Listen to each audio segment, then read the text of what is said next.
On this episode of Bobscaping, we're looking at this coleus plant and how to keep them bushy like that. You notice what nice shape this one has. And this morning I'm going to show you how you accomplish that. So here's a handy little set of Fiskars pruners I got at the local hardware store. Their smaller blades make it easy to make these sorts of cuts. So as you look down the stem of a coleus, you can see it has different junctions where it splits into two leaves. So what you want to do is just above where that splits, snip that off like that.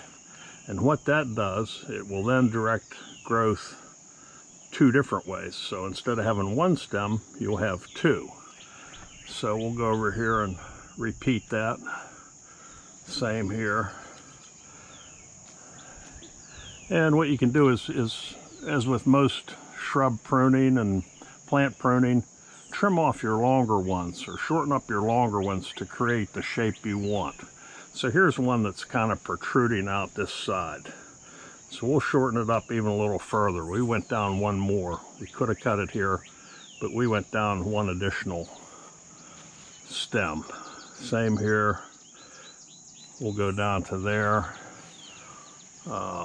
This one over here is kind of long, so we'll snip it there. Over here, this one's sticking out a little bit. We'll cut it there. So you're starting to see we're getting this shape here to keep it more compact. Here's one that's long. Okay, here's one over here.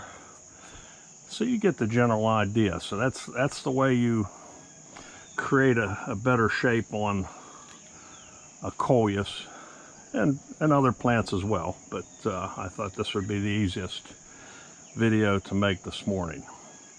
All right, for this episode of Bobscaping, this is Bob.